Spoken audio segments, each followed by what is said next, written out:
Herzlich willkommen auf dem YouTube-Kanal von eBakery, die Agentur für Online-Händler. In der heutigen JTL Shop 5 Folge wollen wir uns der Template-Erstellung widmen.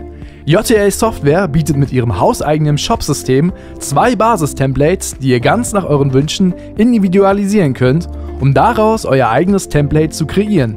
Wie wir sehen, sind in den Einstellungen unter Templates beide aufzufinden. Wir haben aktuell das Nova-Template aktiv und schauen uns einmal an, wie dieses beispielhaft aufgebaut werden kann. Zuvor wollen wir aber einen Blick auf die Einstellungsmöglichkeiten werfen. Ihr könnt allgemeine Einstellungen vornehmen, wie beispielsweise, ob bestimmte Dateien komprimiert werden sollen oder nicht, und könnt bereits optische Theme-Einstellungen umsetzen. Dazu zählt das Einfügen eines Favicons, was dann neben eurer URL ausgespielt wird, oder die Aktivierung von Animationen, wenn der Seitenbesucher über Schaltflächen hovert. Bei der Aktivierung würde dann ein kurzer Glanzeffekt auf der Schaltfläche zu sehen sein, wenn ein Kunde mit der Maus darüber fährt. Die Megamenü-Einstellungen bestimmen, welche Elemente im Megamenü dargestellt werden sollen oder nicht. Ist beispielsweise die Einstellung für Kategorien aktiv, werden die Kategorien im oberen Bereich der Seite im Megamenü eingeblendet. Falls diese Option deaktiviert ist, muss in der Boxenverwaltung eine Kategoriebox für jede Seite aktiviert werden, damit eure Kunden die Kategorien weiterhin erreichen können. Darüber hinaus kann dann eben eingestellt werden, ob Unterkategorien neben den Hauptkategorien im Megamenü dargestellt werden sollen und ob für diese auch Bilder ausgespielt werden sollen. Darunter können dann Anpassungen der Listen- und Galerieansicht vollzogen werden, mit denen dann Filteroptionen wahlweise an bestimmten Stellen platziert werden, also beispielsweise in der Seitenleiste oder in einem eigenen Fenster. Hiermit würde man dann festlegen, ob in der Listenansicht der Artikelübersicht die Schaltfläche in den Warenkorb angezeigt werden soll. Zum Schluss kann in der Nova-Theme-Einstellung noch der Footer angepasst werden. So können sämtliche Social-Media-Kanäle untergebracht werden und euer Newsletter angezeigt werden. Wenn wir in unser Frontend gehen, sehen wir, wie das Template letztendlich aussehen kann. Detaillierte Anpassungen können mittels On-Page Composer vorgenommen werden, den ihr im JTL Shop 5 auch direkt aus dem Frontend ansteuern könnt. Wie ihr seht, haben wir hier einen Bildslider untergebracht, der euren Kunden erst einmal visuell veranschaulicht, worum es sich bei eurem Shop handelt.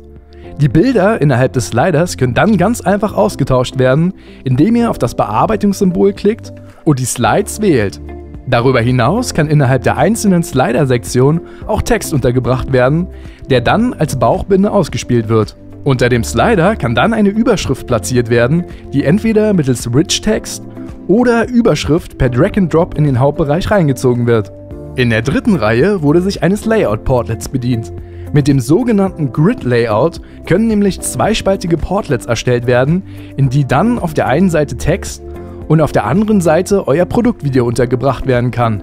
Solltet ihr noch kein Produktvideo euer eigen nennen, helfen wir von eBakery euch dabei gern.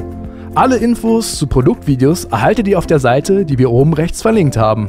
Die nächsten beiden Portlet-Reihen wurden quasi kombiniert.